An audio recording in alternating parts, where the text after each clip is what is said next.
ಕನ್ನಡಿಗರ number 1 choice Kannada matrimony. ಹಚ್ಚುಕೊಟ್ಟು ಪೊಲೀಸರು C K ಹಚ್ಚುಕೊಟ್ಟು police ಠಾಣಾ ವ್ಯಾಪ್ತಿಯಲ್ಲಿರ್ತಕ್ಕಂಥ ದರ್ಶನ್ ಪತ್ನಿ ವಿಜಯಲಕ್ಷ್ಮಿ ನಿವಾಸ ಏನಿದೆ ಈ ನಿವಾಸದಲ್ಲಿ ಈಗಾಗಲೇ ಪೊಲೀಸರು ಕೂಡ ಅಲರ್ಟ್ ಆಗಿರ್ತಕ್ಕಂಥದ್ದು.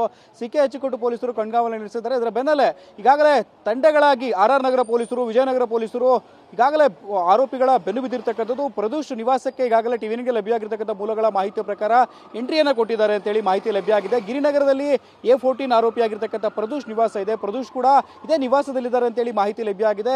ಇನ್ನೇನು ಕೆಲವೇ ಕ್ಷಣಗಳಲ್ಲಿ ಅವರನ್ನು ಕೂಡ ಪೊಲೀಸರು ವಶಕ್ಕೆ ಪಡೆಯುವಂಥ ಸಾಧ್ಯತೆಗಳು ಕೂಡ ಇರತಕ್ಕಂಥದ್ದು. ಪ್ರತ್ಯೇಕವಾಗಿ 7 ಆರೋಪಿಗಳ ಮೇಲೂ ಕೂಡ ಕಣ್ಗಾವಲು ನಡೆಸಿರ್ತಕ್ಕಂಥದ್ದು. ಪವಿತ್ರಗೌಡ ನಿವಾಸಕ್ಕೂ ಕೂಡ ಸುಬ್ರಹ್ಮಣ್ಯ ಇನ್ಸ್ಪೆಕ್ಟರ್ ಭೇಟಿಯನ್ನು ಕೊಟ್ಟಿದ್ದಾರೆ. ಇನ್ನೇನು ಕೆಲವೇ ನಿಮಿಷಗಳಲ್ಲಿ ಅವರನ್ನು ಕೂಡ ಕಸ್ಟಡಿಗೆ ಪಡೆಯಲಿದ್ದಾರೆ ಹೇಳೋ ಮಾಹಿತಿ ಕೂಡ ಲಭ್ಯ ಆಗಿರ್ತಕ್ಕಂಥದ್ದು. ಒಂದೆಡೆಯಲ್ಲಿ ಇವರೆಲ್ಲರೂ ಕೂಡ ಆರೋಪಿಗಳು ಸರೆಂಡರ್ ಆಗ್ತಾರೆ ಅಂತೇಳಿ ಮಾಹಿತಿ ಲಭ್ಯ ಆಗ್ತಿತ್ತು. ಆದರೆ ಸುಪ್ರೀಂ ಕೋರ್ಟ್ ಸೂಚನೆಯ ಬೆನ್ನಲ್ಲೇ ಸುಪ್ರೀಂ ಕೋರ್ಟ್ನಿಂದ ಆದೇಶ ಪ್ರತಿಯನ್ನ ಪಡೆದಂತ ಬಳಿಕ ಪೊಲೀಸರು ಈಗಾಗಲೇ 7 ಜನ ಆರೋಪಿಗಳನ್ನು ಕೂಡ ಕಸ್ಟಡಿಗೆ ಪಡೆಯೋದಕ್ಕೆ ಸಿದ್ಧರಾಗಿರ್ತಕ್ಕಂಥದ್ದು. ಇನ್ನೇನು ಕೆಲವೇ ಕ್ಷಣಗಳಲ್ಲಿ ಆರೋಪಿಗಳನ್ನು ವಶಕ್ಕೆ ಪಡೆಯಲಿದ್ದಾರೆ. ಕನ್ನಡ ಮ್ಯಾಟ್ರಿಮೋನಿಯಲ್ಲಿ ಹೇರಾಳವಾದ ಚಾಯ್ಸ್ ಇದೆ. ಲಕ್ಷಾಂತರ ಜನರಿಗೆ ನಮ್ಮ ಕನ್ನಡ ಮ್ಯಾಟ್ರಿಮೋನಿ ಮೂಲಕ ಮದುವೆ ಆಗಿದೆ. ಇದಕ್ಕಿಂತ ಬೇರೇನ್ ಬೇಕು? ಕನ್ನಡಿಗರ number 1 choice Kannada matrimony. Darshan ತಮಿಳುನಾಡಿನಿಂದ ಈಗಾಗಲೇ ವಿಜಯಲಕ್ಷ್ಮಿ ನಿವಾಸಕ್ಕೆ ಅಂದರೆ ಹೊಸಕೆರೆಯಲ್ಲಿರ್ತಕ್ಕಂಥ ವಿಜಯಲಕ್ಷ್ಮಿ ನಿವಾಸಕ್ಕೆ ಭೇಟಿಯನ್ನು ಕೊಡಲಿದ್ದಾರೆ. ವಿಜಯಲಕ್ಷ್ಮಿ ನಿವಾಸದಲ್ಲಿ ವಿಜಯಲಕ್ಷ್ಮಿ ಹಾಗೂ ಮಗ ವಿನೀಶ್ನನ್ನು ಕೂಡ ಭೇಟಿಯಾಗಿ ಆ ಬಳಿಕ ಅವರು ಪೊಲೀಸರು ಅವರನ್ನು ವಶಕ್ಕೆ ಪಡೆಯುವಂಥ ಸಾಧ್ಯತೆಗಳು ಕೂಡ ಇರತಕ್ಕಂಥದ್ದು. ಈ ನಿಟ್ಟಿನಲ್ಲಿ ಪೊಲೀಸರು ಕೂಡ ತಮ್ಮ ಕಾರ್ಯಾಚರಣೆಯನ್ನು ಮುಂದುವರಿಸಿದ್ದಾರೆ. 7 ಆರೋಪಿಗಳನ್ನು ಕೂಡ ಕಸ್ಟಡಿಯನ್ನು ತೆಗೆದುಕೊಳ್ಳೋದಕ್ಕೆ ತದನಂತರದಲ್ಲಿ ಅವರನ್ನ ಸೆಷನ್ಸ್ ಕೋರ್ಟ್ನ ಮುಂದೆ ಅವರೆಲ್ಲರೂ ಕೂಡ ಹಾಜರುಪಡಿಸಬೇಕಿದೆ.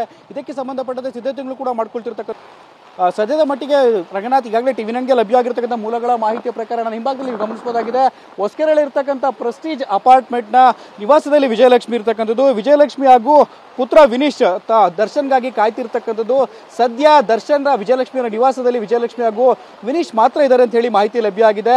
ದರ್ಶನ್ ತಮಿಳುನಾಡಿನ ಬಾರ್ಡರ್ ಇರ್ತಕ್ಕಂಥ ದೇವಾಲಯವೊಂದಕ್ಕೆ ಭೇಟಿ ನೀಡಿದ್ದಾರೆ ಅಂತ ಹೇಳಿ ಅಷ್ಟೇ ಮಾಹಿತಿ ಲಭ್ಯ ಆಗಿರ್ತಕ್ಕಂಥದ್ದು. ಅಲ್ಲಿಂದ ಅವರು ಬರ್ತಿದ್ದಾರೆ. ಅಂದ್ರೆ ದರ್ಶನ್ ಕೂಡ ಇವತ್ತು ಬೇಲ್ ಕ್ಯಾನ್ಸಲೇಷನ್ ಆಗುತ್ತೆ ಅನ್ನೋ ನಿರೀಕ್ಷೆಯಲ್ಲಿರಲಿಲ್ಲ. ತಮಗೆ ಬೇಲ್ ಏನು ಮಂಜೂರಾಗಿತ್ತು ಹೈಕೋರ್ಟ್ನಿಂದ, ಈ ಒಂದು ಬೇಲ್ ಮುಂದುವರಿಯುವಂತಹ ಸಾಧ್ಯತೆಗಳು ನಿಚ್ಚಳವಾಗಿದೆ ಅಂತಾನೆ ಭಾವಿಸಿದ್ರು ಅನ್ಸುತ್ತೆ. ಈ ಹಿನ್ನೆಲೆಯಲ್ಲಿ ಬೆಂಗಳೂರಿನಲ್ಲಿ ದರ್ಶನ್ ಇರಲಿಲ್ಲ, ತಮಿಳುನಾಡಿನ ಕಡೆಗೆ ದೇವಾಲಯಕ್ಕೆ ಭೇಟಿ ಕೊಟ್ಟಿದ್ರು ಅಂತ ಹೇಳಿ ಮಾಹಿತಿ ಲಭ್ಯ ಆಗಿರ್ತಕ್ಕಂಥದ್ದು. ಆ ಬಳಿಕ ದರ್ಶನ್ಗೂ ಕೂಡ ಮೆಸೇಜ್ ಪಾಸ್ ಆಗಿದೆ. ಈ ಹಿನ್ನೆಲೆಯಲ್ಲಿ ದರ್ಶನ್ ಕೂಡ ತಮ್ಮ ನಿವಾಸಕ್ಕೆ ಆಗಮಿಸಿದ್ದಾರೆ ಅಂತ ಹೇಳಿ ಮಾಹಿತಿ ಲಭ್ಯ ಆಗಿದೆ. ಈಗಾಗಲೇ ಸಿಕೆ ಅಚ್ಚುಕಟ್ಟು ಪೊಲೀಸರು ಕೂಡ ವಿಜಯಲಕ್ಷ್ಮಿ ನಿವಾಸದಲ್ಲಿ ದರ್ಶನ್ ಇದ್ದಾರೆ ಅನ್ನೋದ್ರ ಬಗ್ಗೆಯೂ ಕೂಡ ಕನ್ಫರ್ಮೇಷನ್ ಮಾಡ್ಕೊಳ್ಳೋದಕ್ಕೆ ಪರಿಶೀಲನೆ ಮಾಡೋದಕ್ಕೆ ಆಗಮಿಸಿದ್ರು.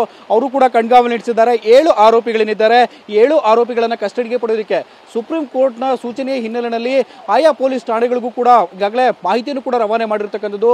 ಆರೋಪಿಗಳೆಲ್ಲರೂ ಕೂಡ ಯಾವ್ಯಾವ ಪೊಲೀಸ್ ಠಾಣೆಯ ವ್ಯಾಪ್ತಿಯಲ್ಲಿದ್ದಾರೆ ಆ ಪೊಲೀಸ್ ಠಾಣೆ ವ್ಯಾಪ್ತಿಯಲ್ಲಿರ್ತಕ್ಕಂಥ ಪೊಲೀಸರಿಗೆ ಮೆಸೇಜ್ ಅನ್ನು ಪಾಸ್ ಮಾಡಲಾಗಿದೆ.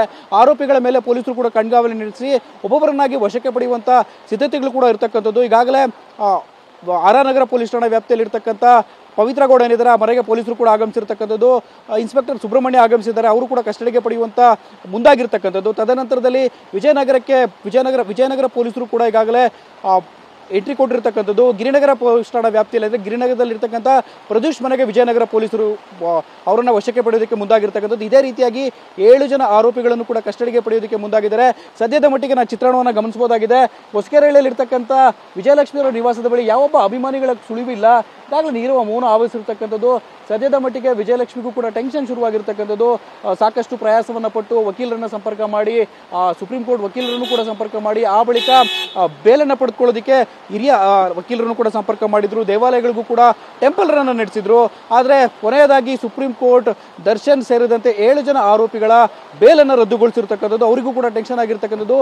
ಕೊನೆ ಗಳಿಗೆಯಲ್ಲಿ ದರ್ಶನ್ ಪೊಲೀಸರಿಗೆ ವಶಕ್ಕೆ ತಲುಪುವ ಮುನ್ನವೇ ಅವರು ಈ ಒಂದು ಹೊಸಕೆರೆಹಳ್ಳಿ ನಿವಾಸಕ್ಕೆ ಆಗಮಿಸ್ತಾರೆ. ಹೊಸಕೆರೆಹಳ್ಳಿಯ ನಿವಾಸದಲ್ಲಿ ಪುತ್ರ ವಿನೀಶ್ ಹಾಗೂ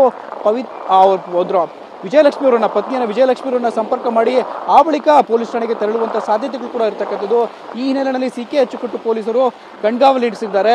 ಹೊಸಕೆರೆಹಳ್ಳಿ ಒಂದು ಸಿಕೆ ಅಚ್ಚುಕಟ್ಟು ಪೊಲೀಸ್ ಠಾಣಾ ವ್ಯಾಪ್ತಿಗೆ ಬರತಕ್ಕಂಥ ಹಿನ್ನೆಲೆಯಲ್ಲಿ ಸದ್ಯದ ಮಟ್ಟಿಗೆ ವಿಜಯಲಕ್ಷ್ಮಿ ನಿವಾಸದತ್ತ ದರ್ಶನ್ ಅಭಿಮಾನಿಗಳ ಸುಳಿವಿಲ್ಲ.